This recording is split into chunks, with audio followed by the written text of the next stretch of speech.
እስኪ አንድ ያዳምጡት። እስኪ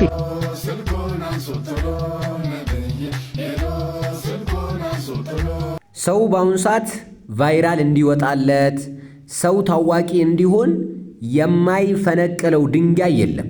ይህ ሰውዬ ስልኩን አንሱት ቶሎ፣ ስልኩን አንሱት ቶሎ ብሎ ይላል። ማንን ነው? የአላህ መልእክተኛ። ምን አይነት ስልክ ነው እንደሚያነሱለት፣ ምን አይነት ስልክ እንደሚያነሱለት አይገባኝም። እኔ ለውዴታ ይመስላል፣ የወደዳቸው ይመስላል። የሚመስለው እንደዛ ነው፣ ላኪን ሐቂቃው እንደዛ አይደለም።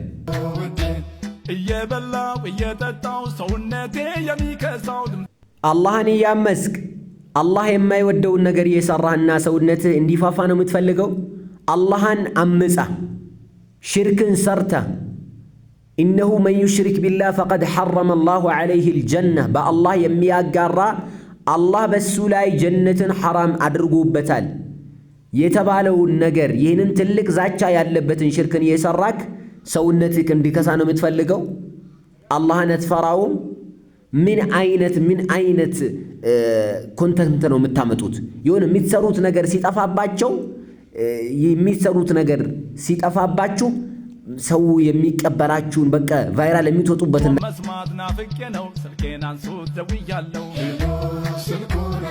እንደው ምን አይነት ጉድ ነው? ናፍቅ ያለው ስልኬን አንሱት ደውያለሁ። ያ አላህ ቁጥራቸውን ማን ነገረክ? ከተገኘው ቁጥሩን ከተገኘው ያ ሱብሓነ ረቢ። የሚገርም ነገር እኮ ነው። ሰው ዓላማው ዲንን ማስተላለፍ፣ ትክክለኛ ሱናን ማስተላለፍ ሳይሆን ቫይራል መውጣት፣ በሰው ዘንድ መታወቅ ነው። አላህ የማይወደውን አላህ የማይፈቅደውን ነገር ሰርተህ ዛሬ ሰው ዘንድ ብትታወቅ አላህ ነገ ያዋርድሃል። አላህ ያዋርድሃል። ይሄ ምንም ጥርጣሬ የለውም። ስለዚህ አላህ የሚወደውን ነገር መስራት ነው ያለብን። በቅርብ ቀን ብለው እነዚህ ሰዎች ገና ፕሮሞሽን እየሰሩ ነው፣ ማስታወቂያ እየሰሩ ነው። ቪዲዮአቸው በደንብ የሚያየው ሰው መነጋገሪያ ከሆነ ሙሉውን እንዲለቁት ማለት ነው። ስለዚህ ከኛ ምን ይጠበቃል? ከእንደዚህ አይነት ቪዲዮ ራሳችንን መቆጠብ ከመጠንቀቅና ማስጠንቀቅ ይኖርብናል።